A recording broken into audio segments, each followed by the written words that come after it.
I've never used lotion. Okay, lotion's Look at different. my skin. I got some nice, I could be a skin model. All right, folks, we're the Ridge Runners, and we're back and better than ever with a new edition of the Weekly Rundown, where we talk about all things trail and ultra running from Southeast Ohio and all the running news from the East Coast. I'm your host, the faster host, Michael Owen. And I'm the better host, Wesley Hart. This week, we're coming to you from the OVRC studio with results from the Shawnee 50, Fuzzy Fandango Trail Races, Tunnel Hill 100, Georgia Sky to Summit 50K, the Bobcat Marathon, and the Cross Country State Meet. We'll also highlight all the run news from the world of Strava, but first a look at the Barte Streak. Yes, Paul Barte postponed his weekly half marathon distance streak on a Saturday in a classic race week taper for the man as he tackled the Bobcat Marathon. You should have run Shawnee. I'm just saying. No, he probably shouldn't have actually.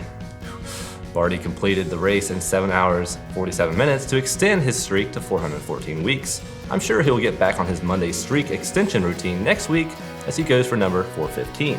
Now, on to race results. We had a full slate of races this past weekend, and we'll start off with a recap of the Shawnee 50. In this inaugural 50-miler hosted by SCOTR and directed by me, we had 75 of the 90 starters finish. A stout field considering the grueling 54-mile course has over 11,200 feet of elevation gain and nearly one consecutive loop. That's an 83% finishers rate. Good job. Travis Simpson looked the best all day with no low moments and pulled away from the field for a win in a time of 9 hours, 29 minutes. Travis passed Jacob Conrad around mile 29, who held on for second place in 9 hours, 53 minutes. Coming in third was Mike Cooper in 10 hours, 11 minutes, which is especially impressive considering he was among a group of 5 that was directed off course early in the race and ran an extra 3.2 miles. Sorry about that, Mike. On the women's side, I was impressed with the commanding lead and energy that champion Mika Theus displayed all day on her way to win in 11 hours and 14 minutes. Mika was 42 minutes ahead of second place Amanda Debevec, 11 hours 56 minutes. Third place Alicia Roberto came in at 12 hours and 20 minutes.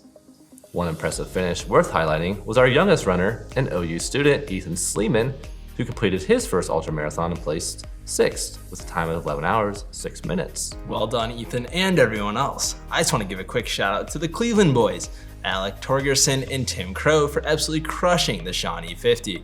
I ran the first 18 miles with Alec, and even though it was his debut 50, he ran like a seasoned vet.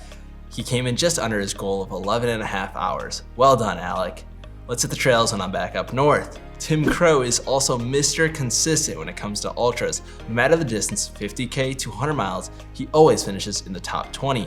Tim easily won the Masters category. Way to go, old man. Definitely. That's not nice, though.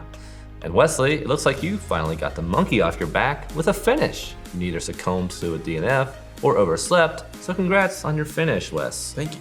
You're welcome. The Fuzzy Fandango near Mohican State Park has become one of the more recognizable trail races in the state, and in total 453 runners participated in 5 different race distances. Wow, Fuzzy Fandango truly seems to be a celebration of all trail running distances. Definitely. Sounds like a fun one. In the 50K, there were clear-cut winners on the men's and women's side, with Brock Martin running 4 hours and 43 minutes and Jackie Guest running 6 hours and 25 minutes. Oddly enough, in both the men's and women's race, second and third place tied. Kay Rainwater and Jeremy Pope came in together at 4 hours and 52 minutes, and Catherine Williams and Kristen Huner were 6 hours and 45 minutes. I wonder if they were holding hands while they did that. Do you think if I ran with them and held their hand the whole time, I could be as fast as those guys? Probably not. I guess I have to keep trying. You have to run the entire distance to get to the finish line first. Gotcha. That's how that works usually. The Tunnel Hill 100 mile is a flat and fast course on a rails to trail surface and is quickly becoming a target for fast times. Strangely enough, it is considered a trail race, so times from Tunnel Hill qualify for records in the trail category. If you remember last year, Camille Herron set the 100-mile women's trail world record in 12 hours 42 minutes. This year, the women's race was over 4 hours slower than Herron's time from last year, but some drama unfolded as the top 3 women were separated by just 9 minutes. Neela DeSouza, Steph Whitmore, and Megan Smith ran 16:52, 16:57, and 17:03 respectively. Well done, ladies, for the close finish. Crazy close. It was the men's race that pushed the limits and set records. Winner Zach Bitter blazed the course and ran 12 hours 8 minutes, and that's a new 100-mile trail world best. Bitter's time is 24 minutes faster than Jonas Budd's former 100-mile world's best, set in 2010, and a full 36 minutes ahead of Ian Sharman's former North American 100-mile trail best from 2011. Wowzers, that is fast. Bitter's 12:08 is 28 minutes behind his own American record in the 100-mile on the track. And according to iRunFar and ultrarunning.com, this time is 4th best on the North American all-time charts across any surface. Crazy. Good job, Bitter.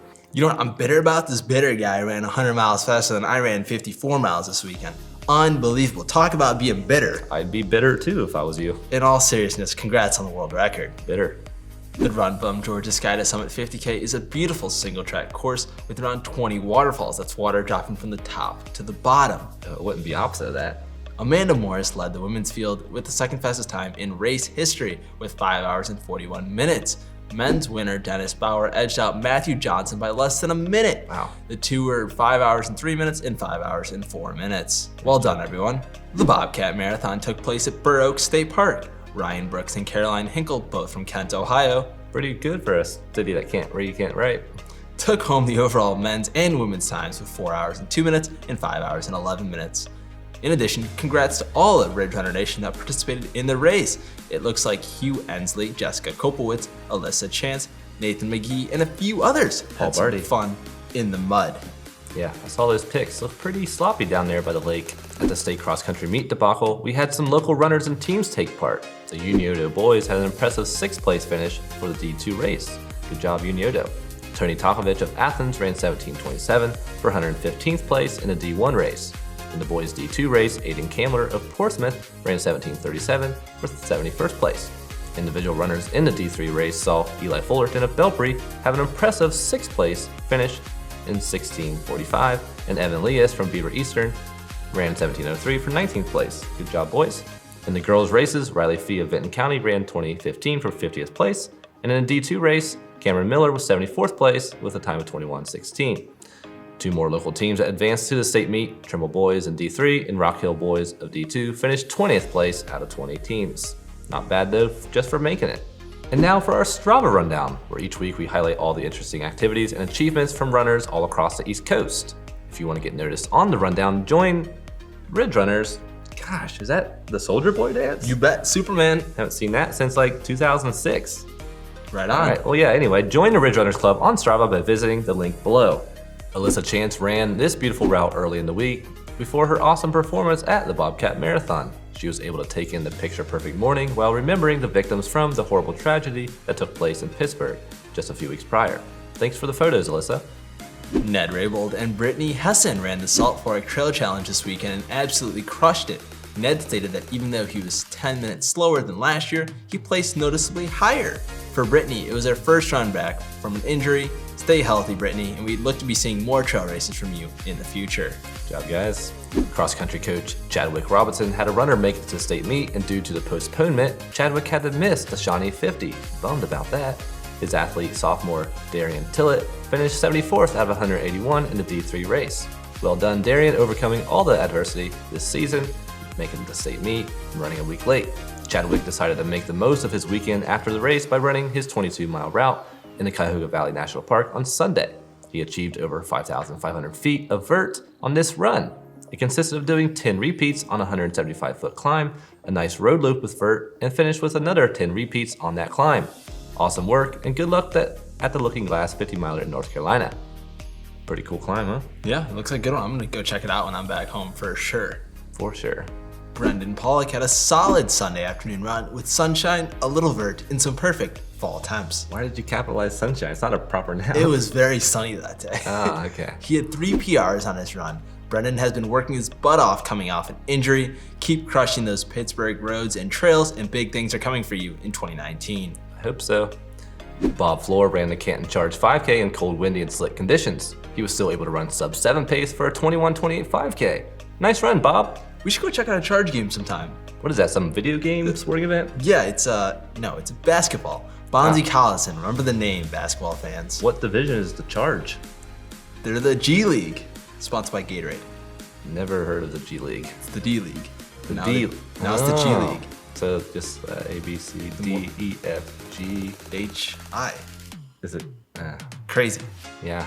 Scott Davidson had to test out his jumping abilities during his early morning run. He claimed that he did not see the tree down until the very last seconds. Glad you're okay, man. Next time, grab that headlamp. Fake news. Jacob Coleman had a very impressive run over the weekend. On Saturday, Jacob ran 10 miles on the Athens bike path at 7:03 pace. Man. 3 of his miles dipped under the 7-minute pace. He even added to his elevation total for the year with an additional 64 feet. Whoa, with that being said, we missed you Saturday, Jacob. And with that, thanks for tuning into this week's Rundown from the Ridge Runners. Be sure to check back next week. We'll deliver news on the JFK 50 miler, Hula Baloo 50K, Duncan Ridge Trail, and more. If you have anything exciting to share or add to the show, drop us a line on either Twitter, Instagram, or Facebook.